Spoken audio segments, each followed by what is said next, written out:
The China and Africa podcast is brought to you in partnership with the Africa-China Reporting Project at Wits University in Johannesburg. The ACRP promotes balanced, considered reporting on Africa-China relations through innovative training programs held throughout the year. More information at africachinareporting.co.za. Hello and welcome to another edition of the China in Africa podcast, a proud member of the Sinica Network from SupChina.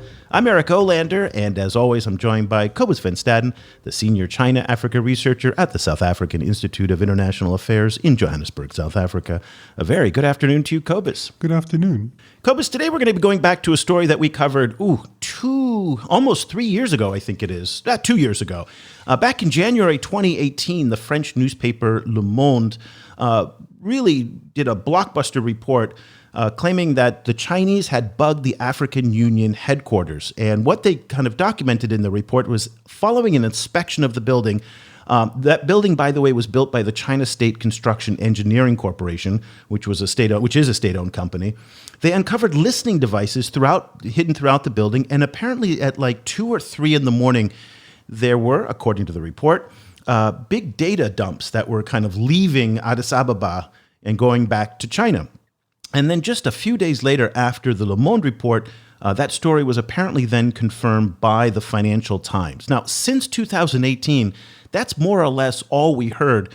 In the immediate aftermath of the Le Monde story, both the AU and pretty much every African leader that I remember across the board, they really didn't make much of the scandal. Rwandan President Paul Kagame, who was the AU chairman at the time, he more or less just dismissed the Le Monde report. And he said, let me quote you here, quote, "I would be happy if we had the money to build this house," he said, referring to the AU. "But even then, if you bring people in to build it for you, they may still spy on you.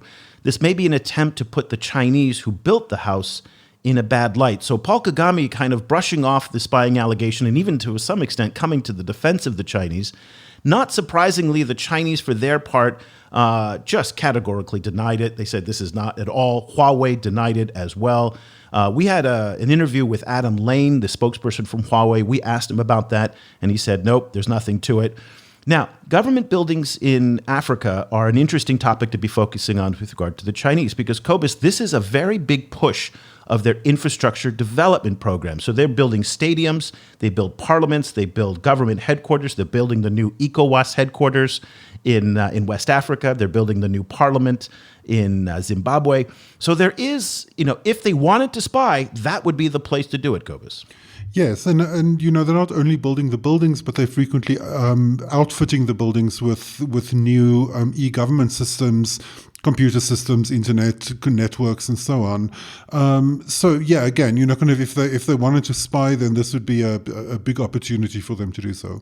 So the story, Cobus, has really picked up in the past few weeks following a new report published by Joshua Meservey, a senior policy analyst at the Heritage Foundation, a conservative think tank in the United States. His report, "Government Buildings in Africa Are a Likely Vector for Chinese Spying." And after 10 years of doing this podcast, Cobus, it has taken us too long to get Joshua on the show. So we are so thrilled that you're joining us today. Very good morning to you, Joshua. Thanks, Eric. I'm really pleased to be here. I'm a big fan of the podcast and of the China-Africa project, so it's an honor to be on. Well, it's great to have you on and really to be able to talk to you about this report. But before we get to your report and all of the different issues related to spying, we would be remiss for not taking advantage of your time here to talk about kind of what's going on in the United States right now as it relates to kind of these dueling narratives that the United States and China are having in a lot of the fields that you cover in the Middle East and Africa, in particular related to the protests that are going on across the United States. Now, this is interesting because there's been a lot of criticisms of China and Hong Kong's handling of protests in the territory. The United States government and your employer, the Heritage Foundation, have both been very critical of how the Chinese and Hong Kong governments have handled that, both in terms of policy and the new national security policy, and also how Hong Kong police have been handling it. Now, I know Hong Kong is not your specialty, but when you look at the Middle East and Africa and how both the United States and China are trying to establish narratives, to tell the world about their moral authority. How do you think what's happening now in this intersection between Chinese issues in Hong Kong and policing and America, and how the Americans are doing it in the United States? Talk to us a little bit about what your impressions are on that. Yeah, I think you're absolutely right. This is going to be, it already is, a talking point in this battle of narratives that is going on. And this is not a new battle. You can go back to the 50s and read, Chinese communist attacks on the American system, on democracy. They frequently describe it as chaotic and something that leads to instability and unpredictability, all of which are terrifying to the Chinese Communist Party, of course. And this, obviously, these videos and footage of protests in the United States fits exactly into that narrative that China has been pushing. So I think, I think there is a danger here, though, in getting caught up too much in the superficial, commonalities between the protests in America and, for instance, the protests in Hong Kong and the respective responses by the police forces, because here in the United States, absolutely there are injustices and inequities. No one would be so foolish as to claim that there are not, that we have some sort of perfect society. I think some key differences to focus on, though, are, for instance, the sheer amount of video that is coming out is a testament to the freedoms in this country. We have journalists who are embedded in these protests, and there's been no government attempt to silence those voices.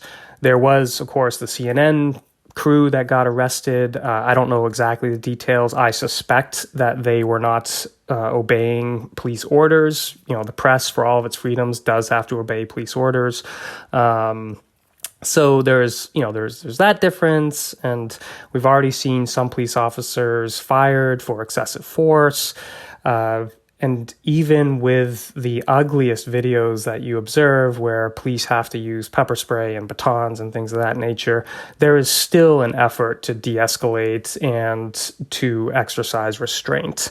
Again, it's not perfect. It's ugly. It's unfortunate, particularly given that the U.S. is locked in this narrative with China. But any suggestion of equivalence between how the Chinese Communist Party unleashes its forces on protesters and how the U.S. does is completely off base.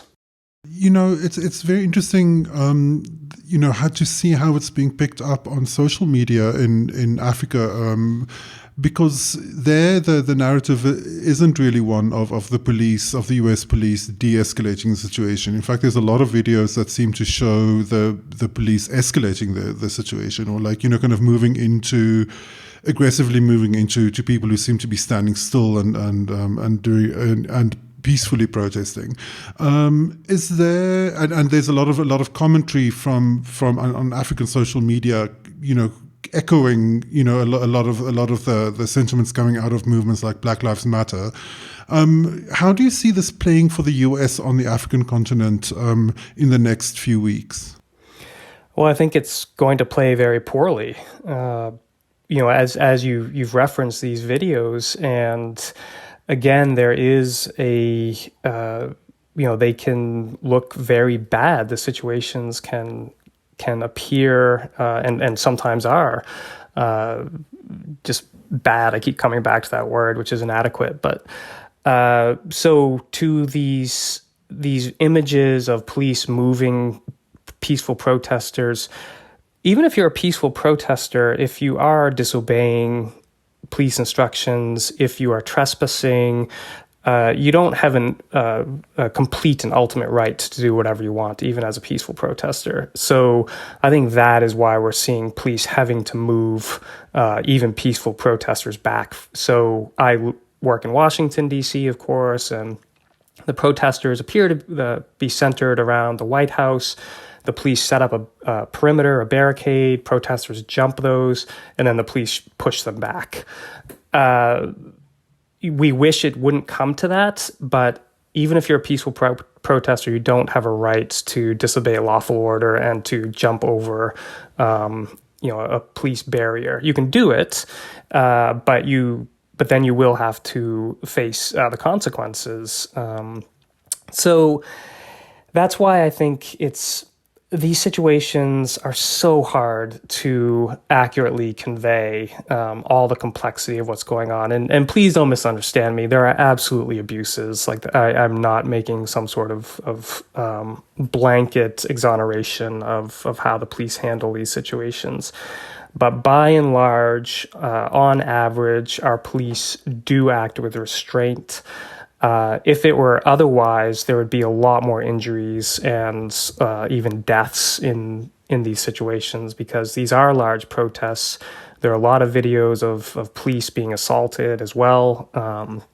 And again, no one is pulling out their weapons and firing, and we don't have our military moving through the streets and mowing protesters down. So as tragic, and it absolutely grieves me as an American to watch this going on, for all the mistakes that are being made on all sides, this still is vastly different from the sort of heavy-handed abuse you see in places like China, but also even in Africa. I used to live in Zambia and Kenya.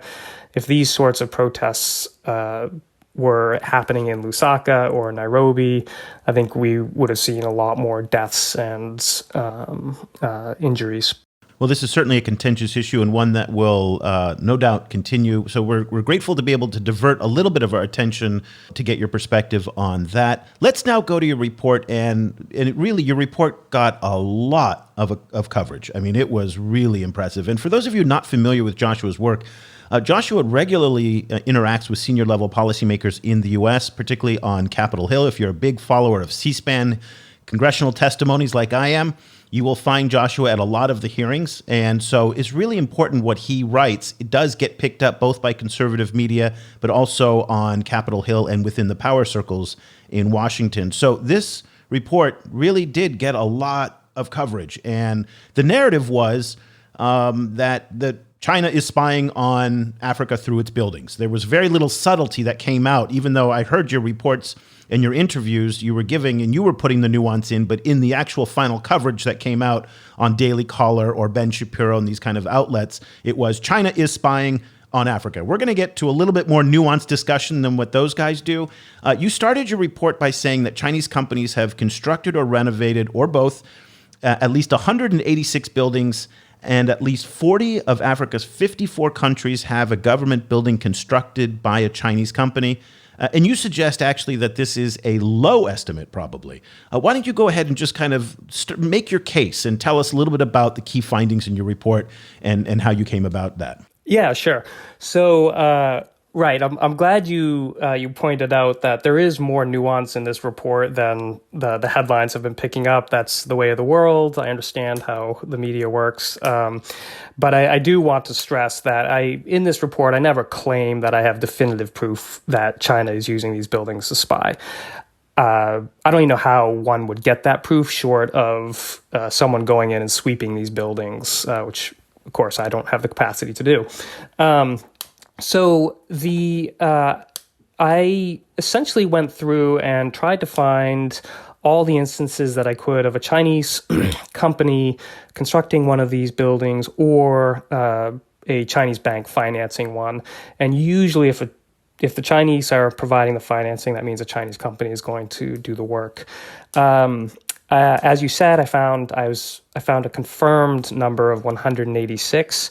I found 60 other buildings that were mentioned in different sources that I couldn't get confirmation on. I didn't feel strongly enough that the sources were foolproof, so I didn't include those in the final number.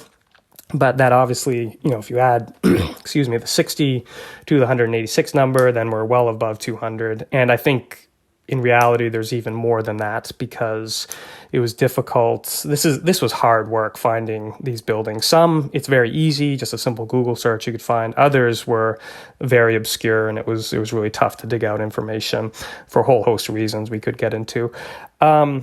So that suggests that China has made this a priority to build these sorts of buildings. And that leads to the obvious question of, well, why would they do that? And I think there's a bunch of reasons, but the one that I focus on in this report is the potential or the access it would give them to spy on the most senior levels of African governments. The reason I think the Chinese would be interested in doing this is because, one, they already have done it with, as you mentioned, the 2018 reports that came out about the African Union headquarters. So they have a documented history of doing this.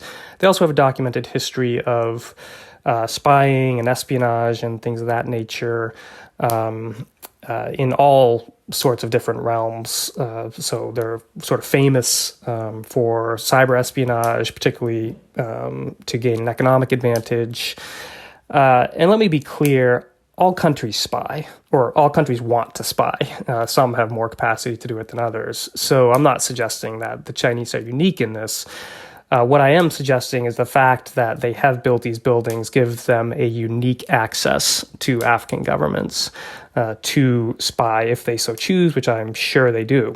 And just quickly, the final reason I think that they are interested in doing this is because they do place a priority on their African engagements. There's so many metrics on this that we won't bore your listeners with, because I'm sure they're familiar with them, but China does value Africa, and that presumably makes Africa worth surveilling. You know, one of the issues that you raised in your previous answer is the difficulty of doing big sweeps of these buildings. And the one case which many people mention is the African Union one, which is where I think the particular things that were found, and it's that original Le Monde article still raises some questions. And some of those were echoed by we were looking around for responses to your report. And one that we found is a journalism researcher in Lesotho called Tuso Mosabala, who tweeted, "To date, I still await a reliable source that speak to the discovery of such devices in any of the Chinese-built infrastructure." How do you answer that kind of question about considering the difficulty of actually raising your hand and showing here's the bug that we found?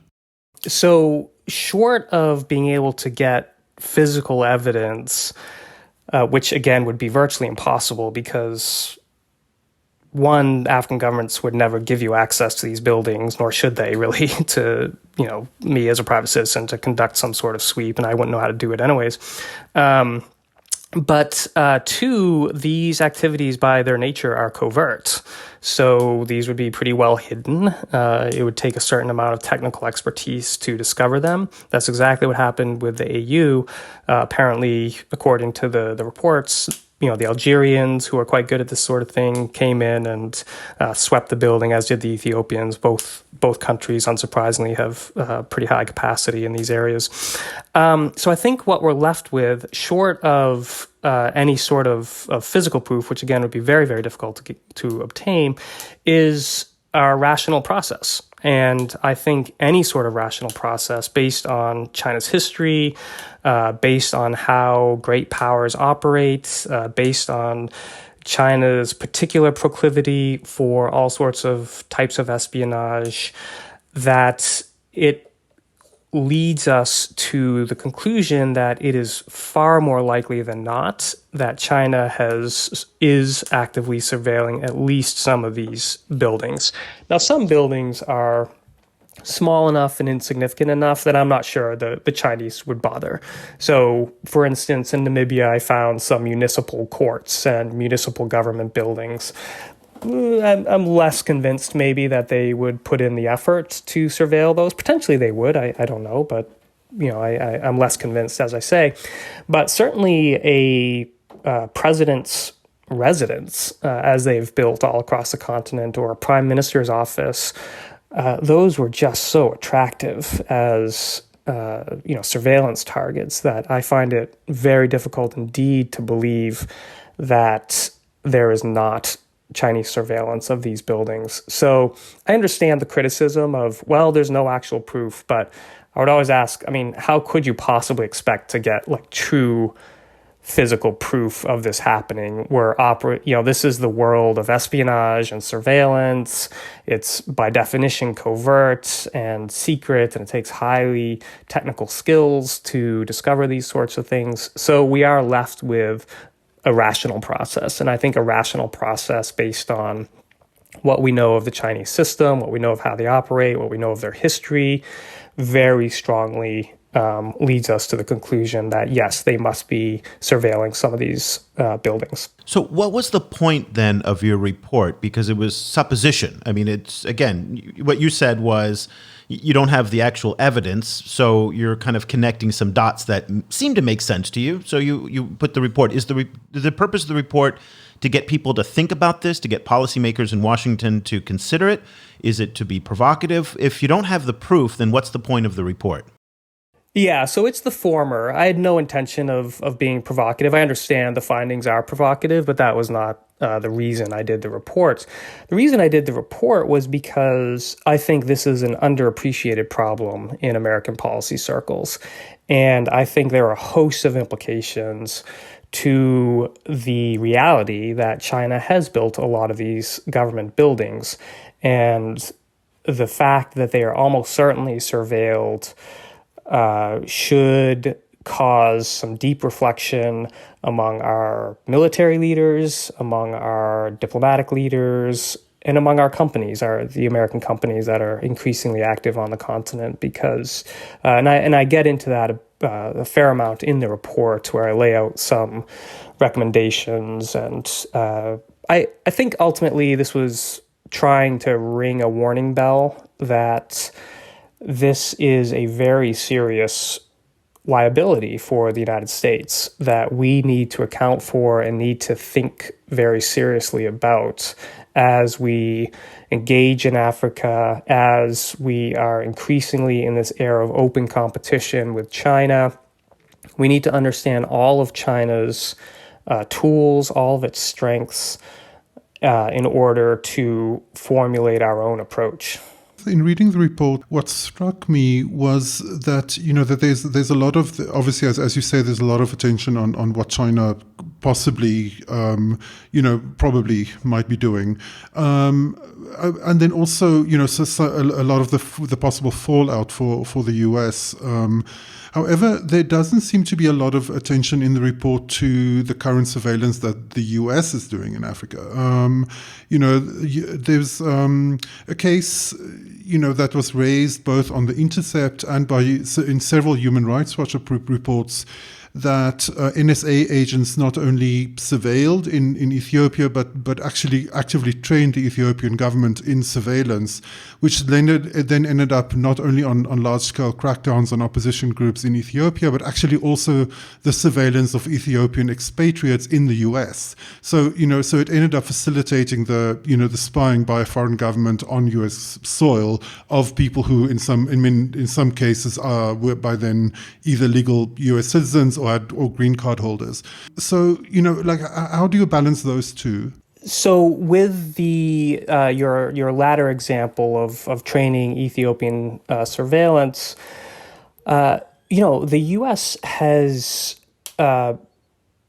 training programs, military training programs all across the continent, and they are usually primarily or almost always focused on improving the capacity of indigenous forces to fight terrorism.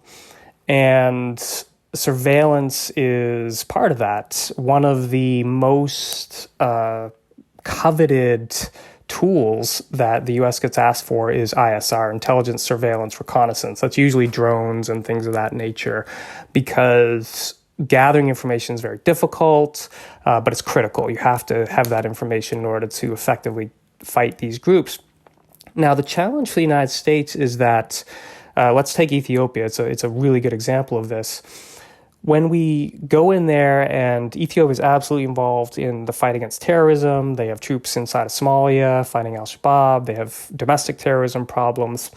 And the United States wants to help the Ethiopians combat that challenge, because it's a dual challenge. in the sense that it affects the United States interests as well. So you give, you train up these militaries and police forces on these capacities, and then you have very little control over how they use these capacities. So the Ethiopians are using the capabilities we've given them to fight groups like al-Shabaab, but then unfortunately, given the nature of, maybe we should say the former regime, since there's a new power in town, they also turn that against their citizens. I don't at all doubt that.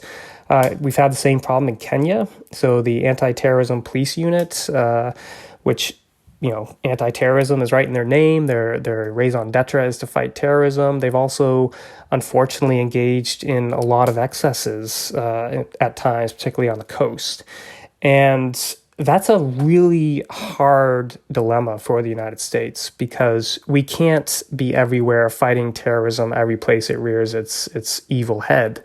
That would just, it's far beyond our capacity. So the strategy, particularly in Africa, is to equip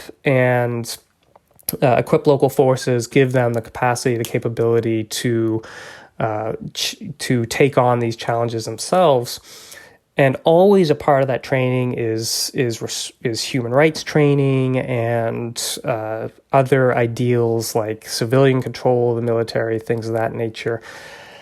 But the reality of the world we live in is there's only so much you can do there. Unfortunately, I wish we could guarantee that the training we give to these forces would not be turned on their citizens. And we even have laws in the United States, like the Leahy Amendment, for instance, that makes it illegal for the United States to give any sort of aid to military units that have been credibly accused of human rights abuses. So, we try to address this problem, but it's a deeply imperfect system that we keep working on. And we just hope that eventually we can persuade these governments to use these capabilities as they've been intended to be used. But you can understand the reaction that a lot of people had to your report, and also suspicions about the United States in the wake of the Snowden files from a couple of years ago, which revealed widespread espionage for not the noble reasons that you're talking about. I mean, tapping Angela Merkel's phone, sweeping up the entire phone network of Spain, Mexico. I mean, just massive amounts of illegal spying on people who are not a national security threat to the United States, or even a national security interest to the United States, but it was just sucking up data because they could. And so I guess the reaction that when a report like yours comes out and you say, for example, that the Chinese are spying, well, people say, well, listen, the United States got busted for spying. We don't know if they're spying, but as you pointed out with the Chinese, if you connect the rational dots together, they probably are. And so the United States is probably doing, according to the same logic that you're using for them, probably doing the same thing today. Wouldn't you think that's equally as reasonable? Well, no, for a couple of reasons here. One is that the NSA spying, you described it as illegal, but this gets into very murky legal territory, and there was a covert court system that governed some elements of this. So there was some level of legal control from the United States over it. Now, that's a technicality. I don't think that brings much comfort to anybody. But there is that element. But the United States uses intelligence in very different ways than the Chinese do. And again, we're talking about a very murky world here, so it's hard to say with real definitive proof of this. But we do know that the Chinese, they hoover up data to launch economic espionage campaigns. And I remember several years ago, I actually cited this in my report. A U.S. trade representative report found that the U.S. loses something on the order of $50 billion every year to this sort of Chinese activity. And there's other examples of reports that have documented that a very significant part of China's technological leaps and bounds that they've made is built off of stolen technology, stolen intellectual property, or the coerced transfer of intellectual property. This is very well documented. So this is how China uses surveillance. They use it to give a profoundly unfair advantage to its domestic companies, including its so-called private companies like Huawei, which in reality aren't. There's very little distinction between a private company in the Chinese context and a state-owned company. So that's how they are using this technology, and I'm sure they're also using it for all the other purposes that states use surveillance for. That to me is the distinction. And then in the African context, I think what makes China unique is that they have unprecedented access. That was the point of this report. And nowhere in this report do I argue that the United States does not spy. I mean, that's foolishness. We know it spies. I, as an American citizen, am very happy that my government spies on other countries. Germany spies on other countries. African countries spy on each other. This is how states operate in the international system. But my primary audience is the United States government. And I was highlighting a particular vulnerability that the U.S. is facing in Africa because American companies have not built 186 African government buildings on the continent, at least 186. In reality, it's almost certainly in the 200s range. We haven't built prime minister's offices and MOFAs and parliaments. So China has more opportunity to surveil than anyone does on the continent. It's clearly a part of their entire engagement strategy, and we know that again because of how widely they use surveillance and espionage all across the world, not just against the United States, as I say, all across the world. The Germans have estimated that around 20% of the losses of the billions of dollars of annual losses they suffer every year due to Chinese attacks. So Europe faces this problem. Other Asian countries face this problem. And if African countries come up with, I sound this warning in the report, if African countries, many of which do have a nascent tech scene, an emergent tech scene, if they come up with certain technology that the Chinese government or one of its companies finds interesting, I think they'll steal it. I think that's absolutely a vulnerability that African economies are facing right now.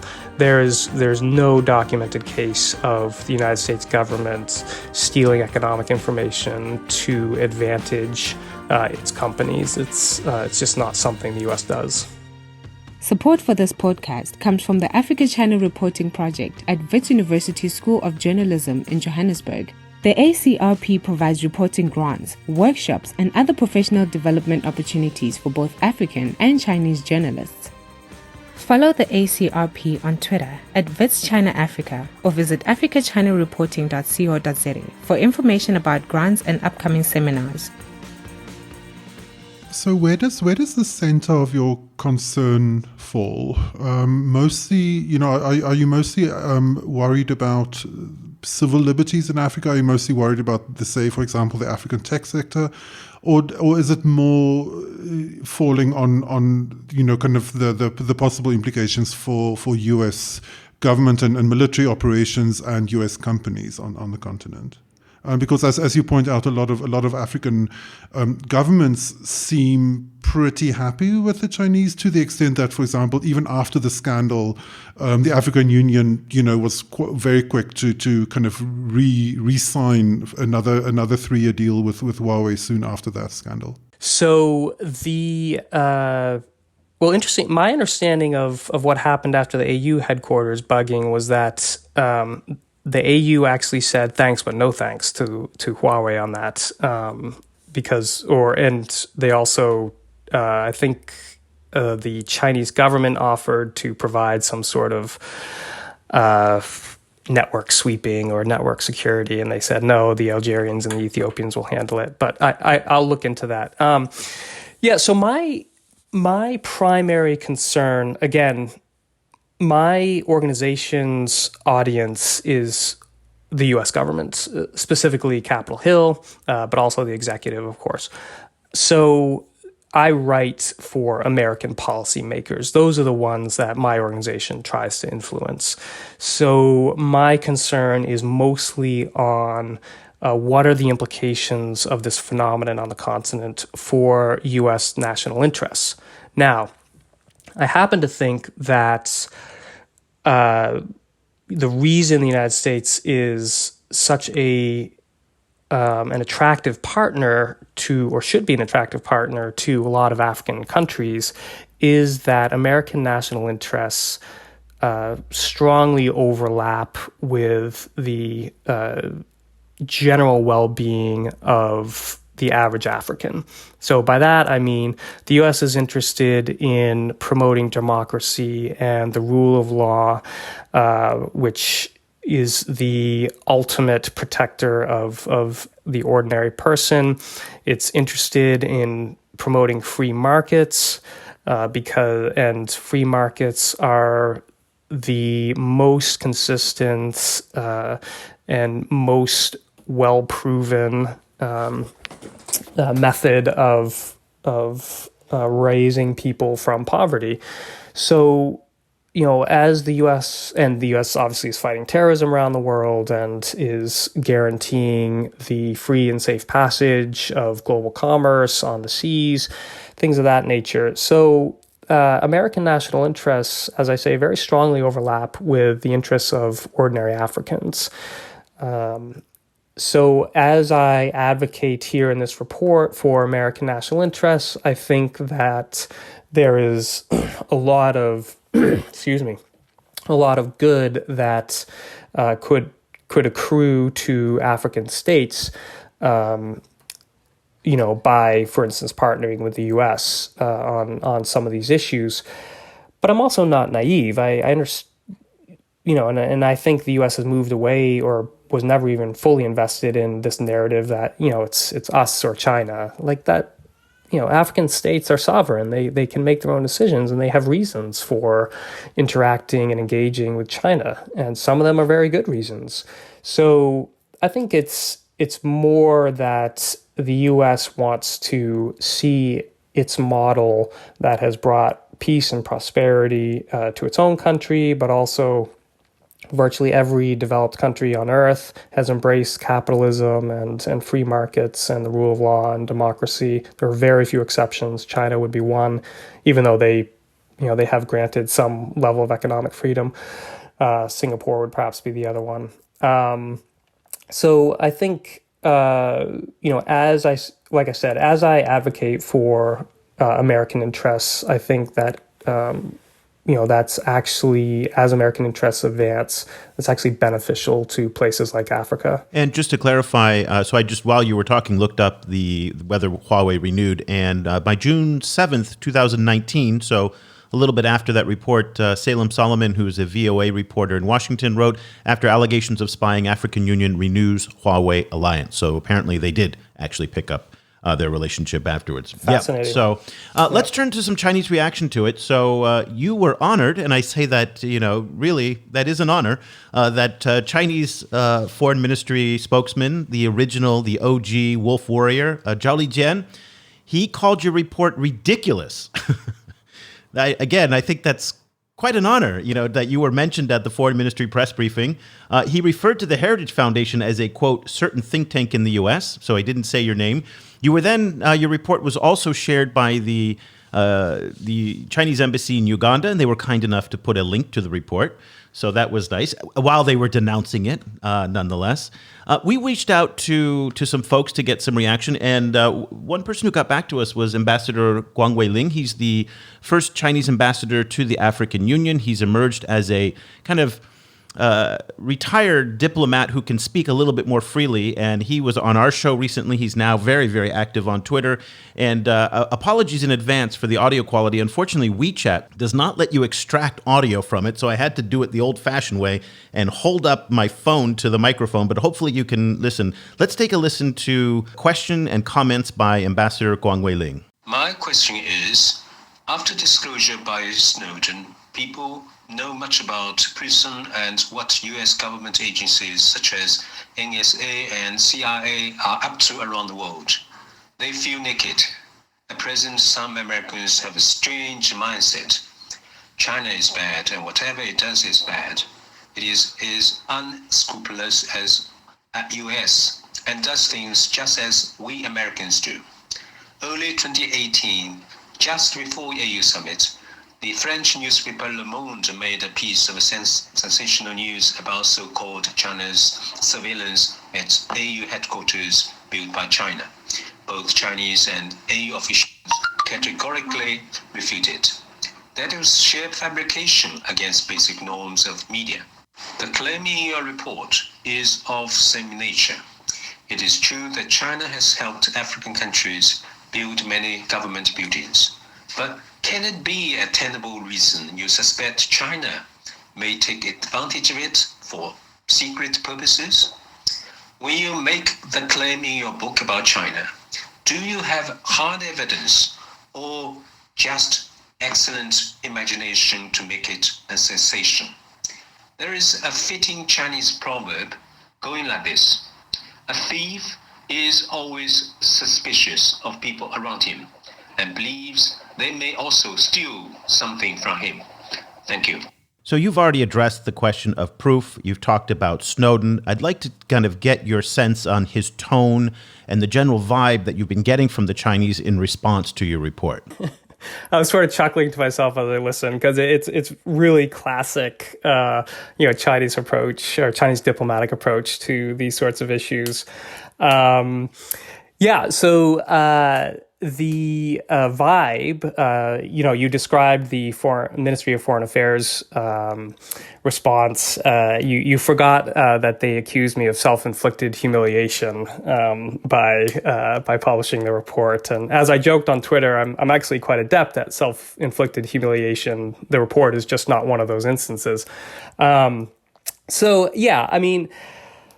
Look, it's Chinese propaganda is fascinating because it is frequently trying to think of how even to say this in an articulate fashion, but what they frequently say the exact opposite of reality, right? And that's a clumsy way of putting it, but you can think of Orwell's Newspeak or something like that, where they will say things like, well, in Xinjiang, we absolutely respect human rights and religious freedom, and we actually promote it. Well, no, you have between 1 and 2 million ethnic minorities and religious minorities in what are essentially concentration camps. This, again, is extraordinarily well documented. They will say, well, we are a responsible global actor. We believe in global rules and multilateralism and the democratization of international relations, while they are gobbling up the South China Seas and bullying all of these smaller countries that are party to that conflict. China has border disputes with every single one of its neighbors, including its maritime neighbors. The common denominator there is China. They will say, well, we don't, they famously say, we don't meddle in internal affairs. There are no strings attached to our engagement. That's foolishness. There's plenty of examples, even just in Africa, of meddling in internal affairs, such as in Zambia when Michael Sata was running for the presidency, and the Chinese ambassador held a press conference and threatened Zambian voters, essentially, that if they elected Michael Sata, then they would, Chinese companies would stop investing, and the Chinese government would likely de-recognize or break diplomatic relations with Zambia. Ian Khama, the former president in Botswana, gave a fascinating interview around an instance when he invited the Dalai Lama to come visit Botswana. And he was expressly threatened by the Chinese ambassador. And I encourage anyone to go read that. Yeah, that's well documented. Similarly in South Africa, too, where they just lost the Right. visa applications of the Dalai Lama. Yeah, right. mysteriously. Three I know, times, extraordinary. So Chinese propaganda is fascinating. They clearly have a very disciplined message strategy. You can almost if you're at all familiar with Chinese propaganda to Africa, when an official visits, you can almost play, phrase bingo, like, okay, we're going to have, win-win cooperation, people-to-people warm ties, community of common destiny, and all these other phrases, right? But they're all meaningless, ultimately. They mean something to the Chinese Communist Party, but in practice, they are propaganda. And I don't think there's any country on earth that operates as cynically and amorally as the Chinese government, while accusing everyone else of doing that. And this is likely to continue. And I think there's actually a dawning realization among many of its maybe not many, but at least some of its partners that who have engaged very closely with Beijing, that there are indeed very serious costs that come with engaging this regime that is willing to punish if you cross it in any sort of way. Australia is experiencing that right now as we speak. I'm not surprised by the reaction you played there. I was surprised the Ministry of Foreign Affairs addressed the reports because, as you and I have discussed, Eric, these sorts of, there are reports that are negative about China that get written frequently coming out of DC. So I actually took their response as some concern from them that I was getting really close to the mark here, and they wanted to try to nip this in the bud as quickly as possible. As the rest of the election year goes on, and as the impacts of issues like the global depression and the COVID-19 infection, as they kind of drag on, we've seen the Trump administration becoming increasingly, kind of vocal in its opposition to China, very, very critical of China. How do you see this kind of conflict playing out in Africa, particularly? Yeah, it's unfortunate. I really wish, and I know the U.S. government wishes that the relationship was not this way with China. The reality is that for several decades, the United States has tried very, very hard to draw China deeper into the international system. We championed its accession to the WTO, for instance, with the belief that would have a salutary effect on Chinese government activity, and that they would start to behave like a responsible international actor, and that they would loosen up loosen the authoritarian grip they have over their people. And so it's very unfortunate that has not happened. In fact, it's gone in the opposite direction, particularly under this President Xi Jinping. This is, in practical terms, I don't know that this is going to affect Africa that dramatically. Now, clearly, any sort of global economic fallout, if there is, if we move towards decoupling, that would have an effect, of course, on the continent. But for right now, Africa has a long history of balancing between superpowers, great powers, going back to the Cold War, of course, where China and the Soviet Union and China were all, the U.S., the Soviet Union, and China were all engaged on the continent in very hostile activities sometimes. So these countries do have a history of trying to walk that fine line and balance all sides. And I think the U.S. actually, there's no demand from the U.S. that our African friends abandon their Chinese engagements. I think what is actually happening is that there's a lot of thought to how the U.S. can make it clearer make clear the benefits of partnering with the U.S. on certain issues. And so in the tech space, for instance, there's a lot of work on alternatives to 5G.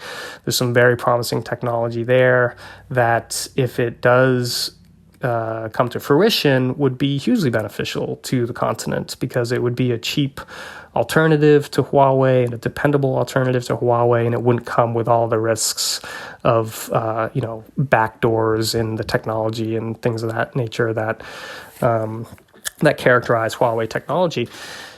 So I understand the African concern. I would be very concerned myself were I an African leader right now. I think they're going to have to be skillful and wise as they try to work through this new reality of open confrontation between China and the United States.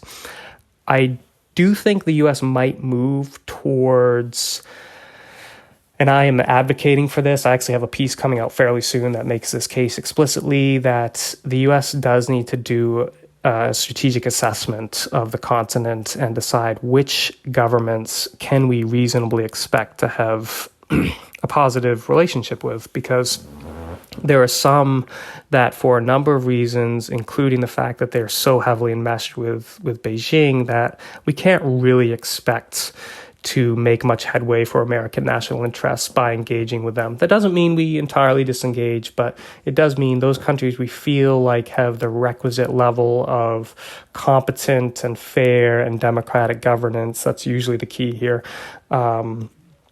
that we sort of double down on those countries. So that could have an effect on the continent, positive for some countries, potentially less positive for others. I want to go back very quickly before we wrap up our discussion, because I know you're so busy and we're really grateful for the time you're giving us here, about Chinese reaction again. And I reached out to a contact who is an intelligence analyst in China, private sector, not government. And he said your report was ridiculous, but not for the same reason that Zhao Lijian did. And his assessment was that bugging buildings is not a technology that people use that much anymore. That if the Chinese want to spy on people, they've built the telecom network, they can tap the phones, there's many more efficient ways of hoovering up data, as you've said, rather than putting the old-fashioned bugs in the concrete that people can kind of sweep. It's through phishing, malware, and things like that. And these are practices that lots of governments, the United States, Iran, Russia, China, uses to great sophistication. The Chinese in particular have a reputation of being quite good at this. So his assessment was that your lack of inclusion and focus on the digital and the cyber espionage reveals an antiquated thinking in terms of how the Chinese now are bugging things. I don't know how much insight he has or doesn't have into this. This was just his reaction to it. And I'd be curious to get your feedback on that. Yeah, I think we absolutely are in a different age, obviously, from the 60s, right, or the 70s or the 80s when bugging physical microphones in the walls were, appeared to be the main thrust of this sort of espionage. But remember, the AU found physical microphones in their walls, so it clearly wasn't ridiculous a couple years ago. Now, that was 3 years ago, which is still quite a long time ago in technology terms. Sure. But I think there's and in the report, I actually do mention the fact right up front and then later on as well that Chinese companies have built at least 14 intra-governmental telecommunication networks, so supposedly secure networks. It's really extraordinary, actually. Kenya, Zambia, Uganda, Huawei has built these ICT systems that essentially store all government data, which again I find extraordinary. But so I absolutely do address that. That was not the focus of this report. This report, started as a more holistic look at Chinese influence on the continent And then because I just found so many of these buildings, I just decided, okay, I'm just going to focus on the espionage side of this. But there is a lot that you could say about political influence, for instance, and I do reference it in this report. But I think that's actually potentially the greater danger here for the United States of having all these buildings built by Chinese companies. And then I also, in the report, I reference, Beijing donating computers and other types of hardware. I think I found at least 35 African governments that have received that sort of tech hardware from Beijing.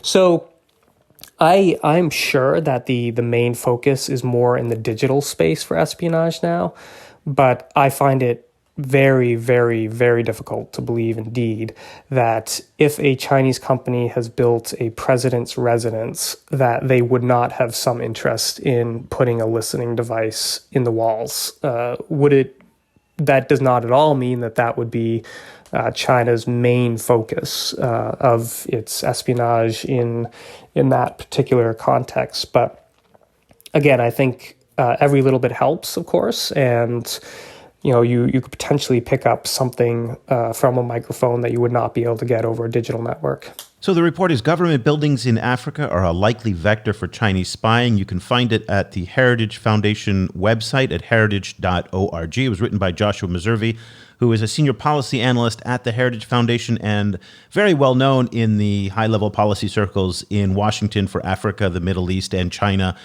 So Joshua, thank you so much for joining us. We really appreciate you taking the time to share your insights on this report. Thank you so much for having me. I genuinely enjoyed it. It was a great conversation. Wonderful. If people want to follow what you're reading and writing these days, what's the best way for them to stay in touch with you?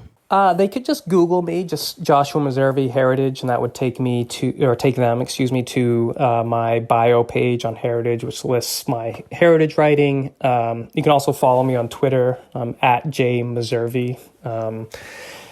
So those are, or on LinkedIn. I'm also on LinkedIn. So those are the three best ways to. We'll put links to all of that in the show notes for people to be able to connect with what you're doing and stay on top of the research that you're putting out. Once again, thank you so much for taking the time to join us. We really appreciate it. Thanks, Eric. Thanks, Cobus. Cobus, the most important takeaway is the fact that a guy like Joshua is not writing for a global audience. He's not writing for an African audience. He's writing for not even an American audience, but a Capitol Hill, White House, State Department audience. I mean, the circle of people that he's targeting with this kind of report is very, very small. And so I think when we see it out in the universe, it gets taken out of context and starts to be fit into all of these different narratives. As I mentioned in the beginning of the show, the framing of the report in the conservative media that he did a lot of interviews with, and this is not his responsibility or burden, was China is spying on Africa. And as we can hear, he was very upfront in saying, well, he doesn't know that for sure. He's just, supposing that they're building the buildings. They have a track record of doing this. And, it's probably happening. And I remember back when you and I did our show on this topic in 2018, one of my takeaways was, is China spying on the African Union? Yeah, probably. Why? Because that's what big governments do. People don't talk about the fact that Le Monde, 2 years prior to the Chinese report on African Union spying, issued a report that the British were spying across Africa and tapped phones of the African heads of state and business leaders. They tapped, they were spying on intelligence chiefs, members of opposition parties. I mean, it was extensive British spying across the continent. And yet here we are now, 4 years later, never mentioning British spying, but mentioning Chinese spying again, totally different context, not defending and not doing whataboutism here.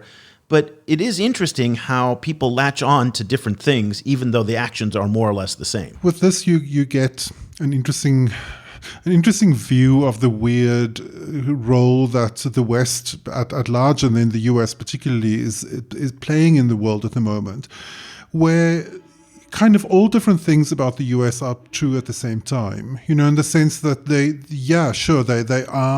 are promoting democracy in some cases, in some ways around the world. They also are in many cases, kind of undermining multilateral institutions that could have, kind of helped small countries like in Africa to get a fairer deal.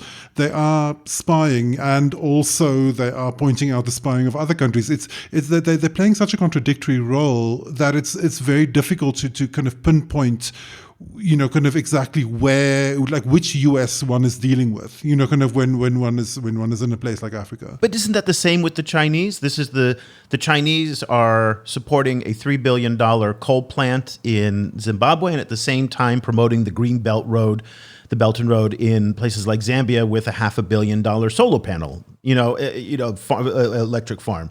They're doing the good and the bad sit side by side very closely to one another. And it seems like the U.S. is really no different in this case. It's hard to get Americans to acknowledge that, but we can do that on this show, that they're very similar in that sense. Yeah, but the Chinese isn't also selling themselves as promoters of democracy. The Chinese never pretend that they're anything else than what they are, which is a big centralized authoritarian state. Like, in fact, when you speak to Chinese diplomats, they make very eloquent cases about why that's the best system to have. The US has always had, and this I think has been true since the Cold War, has always had this kind of contradictory position where it is simultaneously selling its own position on civil liberties while in many cases actively undermining civil liberties in other countries and in its own country. So for example,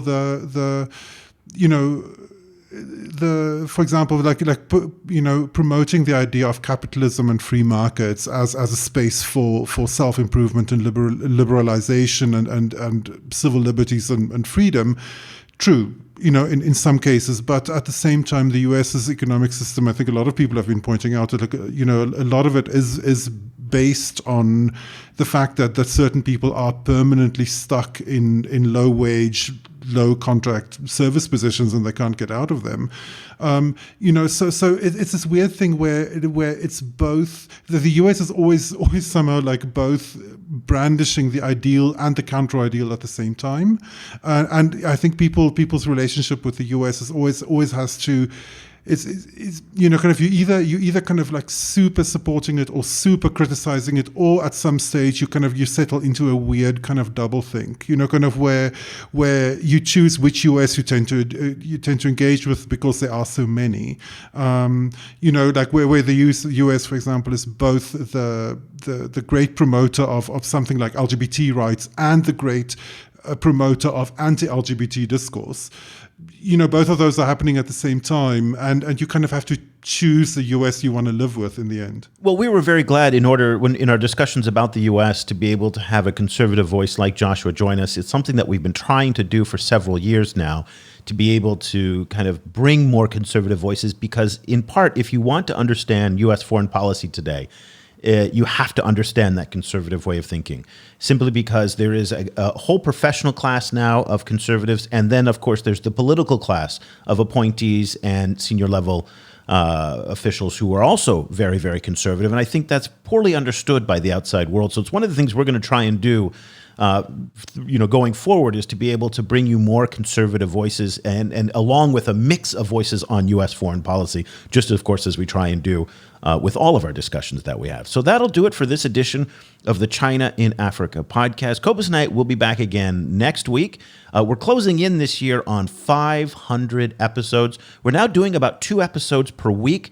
So if you have a little bit of catching up to do, you can go to chinaafricaproject.com/podcasts with an S, and you'll get all of our back catalog going back 10 years, actually. And so it's kind of a fun way to kind of see the progression of China-Africa relations over the past 10 years, just looking at that back catalog. And of course, if you'd like to follow the day-to-day, the minutia of what's going on, We would really love to have you part of our reader community of our daily email newsletter that Cobus and I put out, where we're tracking the news, donations, COVID-19, all of the different things that are going on in the China-Africa relationship, again, at the most minute level. A lot of folks in Washington, D.C., in Brussels, in African capitals are reading this newsletter every day, and we would love for you to join as well and become a reader. Just go again to ChinaAfricaProject.com/subscribe. You'll get 2 weeks free, and we'll throw in a half-off discount for students and teachers. So let us know what you think.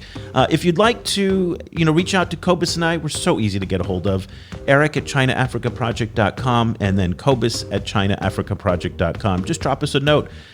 Until next week, we'll be back and we'll see you then. Thanks so much for listening.